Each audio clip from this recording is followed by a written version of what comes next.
Mesdames, Messieurs, bonjour, bienvenue au journal. Le ministre de l'Eau, des Aménagements hydrauliques et de l'Assainissement sur le chantier de construction du barrage de Samandeni pour lancer l'opération de déboisement, une étape cruciale dans la réalisation de ce vaste projet.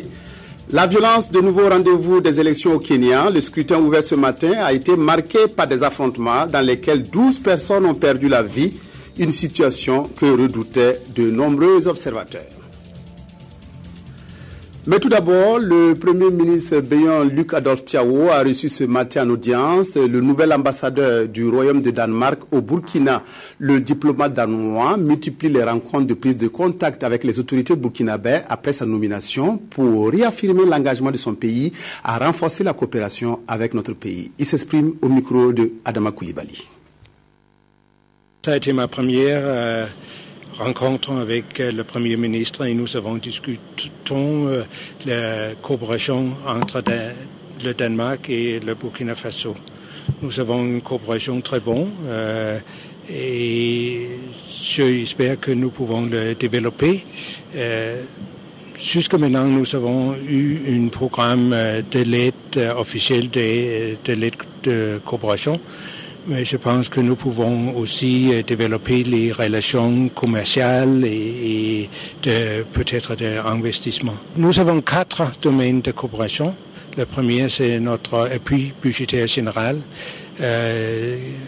Le appui budgétaire, c'est plus de 25% de notre programme. Mais nous avons aussi une coopération dans agriculture, dans l'eau et assainissement et dans la gouvernance. Le ministre de l'Eau, des Aménagements hydrauliques et de l'Assainissement, Mamounata Belem, était lundi dernier sur le site du barrage de Samandeni. Une deuxième visite en l'espace de quelques semaines pour donner le top départ de l'opération de déboisement de la cuvette du barrage.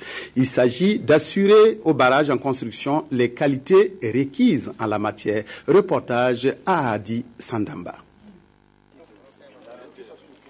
Avec ce geste, les tronçonneurs ont le feu vert de déboiser intégralement la cuvette du futur lac de barrage de Samandeni. Ainsi, ce sont environ 4 300 000 arbres d'une trentaine d'espèces réparties sur 12 000 hectares qui seront coupés. Une opération que l'on pourrait qualifier de mal nécessaire. Nécessaire parce qu'elle vise la préservation de la qualité de l'eau qui sera stockée ainsi que son exploitation rationnelle et efficiente. Et le mal, c'est que cette opération de déboisement massif doit porter un coup dur à la flore burkinabè. Cependant, des mesures de compensation sont prévues. Donc il y aura des mesures de compensation pour réintégrer ces puits de carbone là à travers les plantations et à différents niveaux. Mais le long du fleuve Mouni sera reboisé et cela va régénérer des recettes de 3 milliards de francs CFA au profit du trésor public. Mais en attendant ces retombées, l'opération doit durer 12 mois ou tout au plus avant la mise en eau du barrage prévue pour juin 2014. Et sur la question, le ministre de l'Eau, des Aménagements hydrauliques et de l'Assainissement invite le groupement d'entreprises à faire preuve de professionnalisme et de sens de responsabilité. Dans la commune rurale de Zamo, les conseillers municipaux ont choisi Bakala Ido pour présider le conseil municipal pendant les 5 ans à venir. Ce dernier a été installé officiellement le 2 mars dans ses nouvelles fonctions par le préfet de Zamo. Reportage Nicolas Zigani. Bakala Ido, nouveau maire de la commune rurale de Zamo, a été installé officiellement dans ses nouvelles fonctions pour une durée de 5 ans. Il est chargé de présider le conseil municipal composé de 20 conseillers dont 2 femmes. À Zamo, les défis sont énormes, surtout dans les domaines de la santé, l'éducation et l'agriculture. Le nouvel édile en est conscient. Nous avons 2 centres de santé pour une population d'environ 16 000 habitants et 10 villages. Alors quand on prend le premier centre de santé qui est celui du village de Zamo même, si vous allez en tout cas voir les bâtiments, l'état dans lequel les bâtiments se trouvent, ce n'est pas du tout agréable. Dans le domaine de l'éducation, si vous prenez à l'école primaire, lorsque les élèves font le CM2 après le CEP pour aller au niveau du secondaire, c'est un seul CG, je cite au passage, qui est dans la commune de Zamo. Ce n'est pas du tout facile. Le maire a ensuite invité l'ensemble de la population à faire preuve de compréhension et d'entraide afin d'aider le conseil municipal dans sa quête du bien-être. Et cela passe par une cohésion sociale. C'est qu'il y a d'abord la solidarité et l'entente, surtout le respect. Je crois que tant que ces valeurs-là sont respectées, je crois qu'ensemble, on peut faire quelque chose pour la commune. Les femmes en nombre réduit au sein du conseil municipal n'entendent pas pour autant être en marge des activités. Elles pensent pouvoir jouer leur partition. Avec le nouveau conseil, on va essayer de voir comment les amener à se faire alphabétiser. Quant au maire sortant, il a réaffirmé sa disponibilité à travailler avec le nouveau conseil afin d'apporter sa pierre à la construction de l'édifice. 5 jours seront nécessaires pour approfondir la deuxième phase de la composante du programme régional d'infrastructure de communication de l'Afrique de l'Ouest. Le ministère du Développement de l'économie numérique et des postes organise depuis ce matin une formation sur les aspects techniques de la mise en place et de l'exploitation d'un point d'échange Internet. Reportage Éléonore Yerbanga. Le développement d'un pool de compétences nationaux maîtrisant les aspects techniques de l'interconnexion est capable d'assurer les opérations quotidiennes d'exploitation du point d'échange Internet est l'objectif visé par le ministère du Développement de l'économie numérique et des postes à travers cette formation. Plus de 20 techniciens seront formés aux aspects techniques de l'exploitation du point d'échange Internet, conformément à l'ambition du gouvernement burkinabé de promouvoir le développement de l'économie numérique. Cela vous permettra, par exemple, si vous écrivez un mail, au lieu que ça aille d'abord dans les serveurs de certains pays lointains, européens ou américains, que ça puisse circuler à l'intérieur du Burkina, ce qui permettrait de faire des économies quant à l'utilisation des différentes bandes passantes, sachant déjà que nous sommes pauvres en largeur de bandes passantes. Il s'agira pour cette rencontre d'approfondir les connaissances techniques du fonctionnement de l'Internet et des points d'échange Internet. Internet, c'est une infrastructure technique neutre.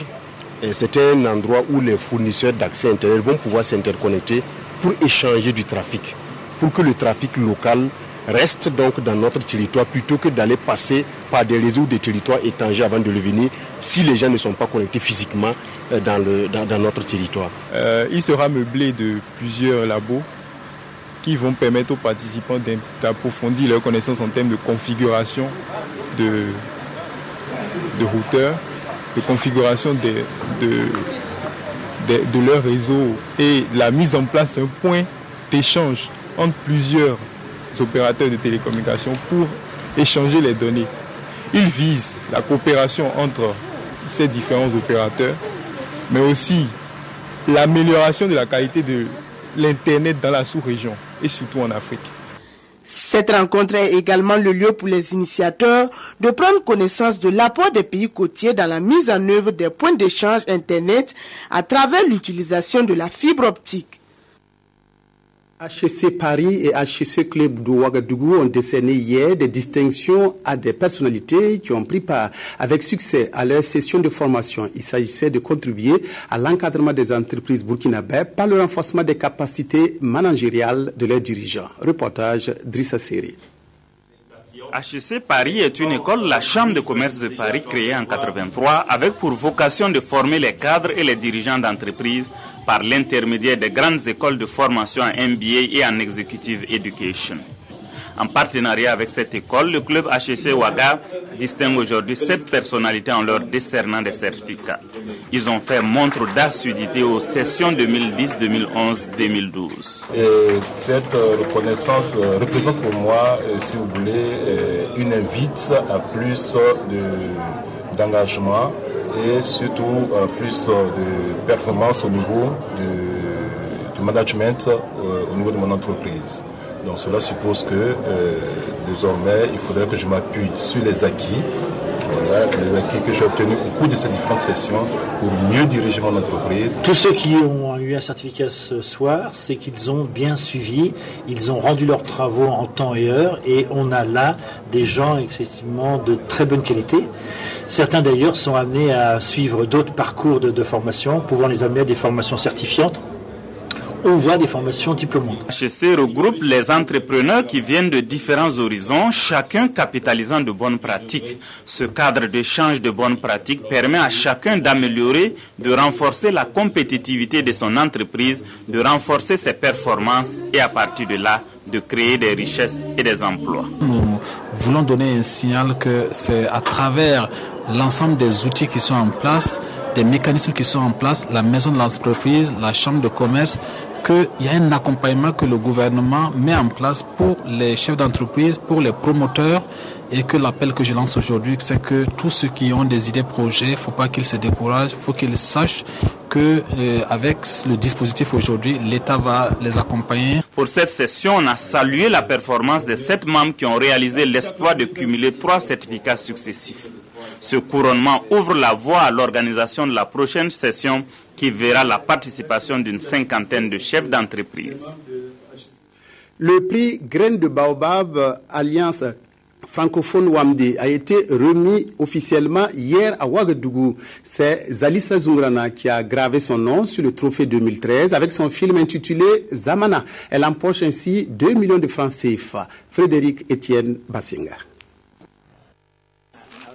Après Inoussa Kaboré en 2011, c'est Zalissa Zoungrana avec son film Zamana qui remporte le prix Graines de Baobab Alliance francophone Wamdé. Zamana est un court-métrage qui raconte l'histoire d'une femme qui a subi l'excision à son jeune âge et qui refuse que sa fille connaisse le même sort. Je suis vraiment très contente de recevoir ce prix. Vraiment, c'est le prix que j'attendais de toute ma vie parce que le jury, c'était des enfants très jeunes. En plus, c'est des enfants qui ont été adoptés par une maman. Donc pour moi, ça représente un peu mon histoire à moi. Donc sincèrement, je suis touchée pour ce prix. Le thème traité par Zamana entre en droite ligne des objectifs de Wamdé et de l'Alliance francophone. Il sensibilise l'opinion publique sur les conditions des enfants en Afrique. Ce film parle de l'excision et la femme aussi était veuve et donc c'était très difficile. Donc c'est un film aussi qui veut quand même sensibiliser le monde sur l'excision. Pour l'Alliance francophone coordonnatrice de ce prix, aucun effort ne sera ménagé pour faire la promotion de la culture.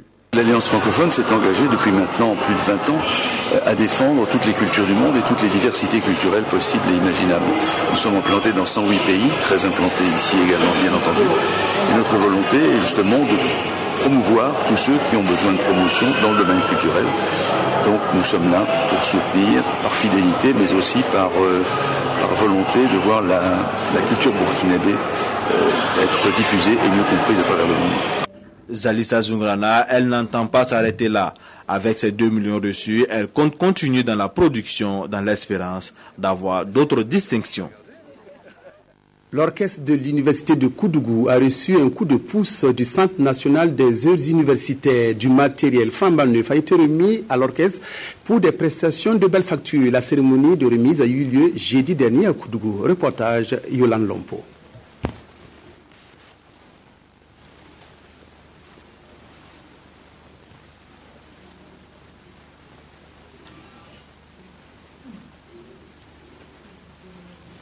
Voilà, nous allons retrouver le reportage de Yolande Lompo. Avec son nouvel équipement, voici un avant-goût de ce que ferait l'orchestre universitaire de Koudougou en matière de musique. Du matériel d'orchestre et de sonorisation offert par le Centre national des œuvres universitaires CENI. La cérémonie de ce jeudi 28 février, ponctuée d'allocutions et d'animations musicales, consacre la remise officielle de ce matériel d'une valeur de 13 millions de francs CFA.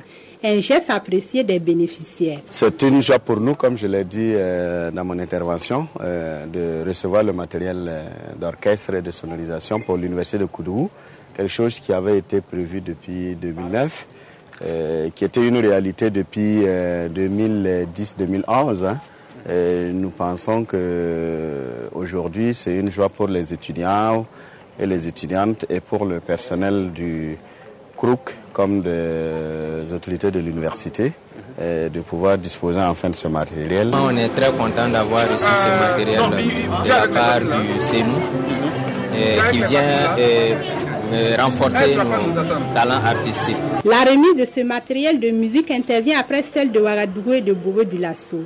Et pour le directeur général du CENU, ces actions s'inscrivent dans sa mission et permettent de susciter une émulation des talents au sein des campus universitaires. Le CENU, ses missions, entre autres, c'est le loisir, la culture au profit des étudiants.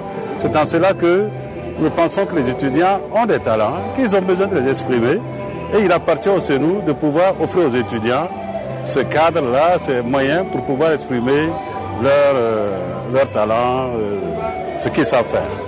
L'orchestre de l'université...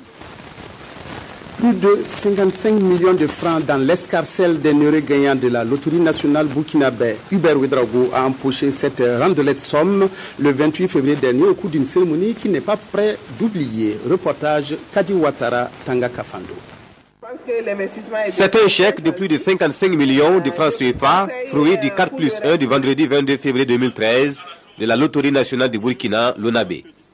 L'heureux gagnant s'appelle Hubert Ouedraogo, représenté ici par Adjouma Ouedraogo. Il remercie Dieu et la LONABé et dit aux gens d'y croire, un jour la chance sourira à chacun. La remise du gros lot a lieu dans l'une des rues marchandes du FESPACO, une façon pour la LONABé de marquer sa présence à cette biennale du cinéma. Comme vous le savez, la LONABé est également sponsor officiel du FESPACO. Donc il était de bon ton que la LONABé également se fasse connaître, se fasse voir également au cours de ce festival-là. Au regard de la fréquence des gains et de l'importance des sommes engagées par les parieurs, la LONABé entend accompagner davantage ces derniers dans l'investissement de leur fortune.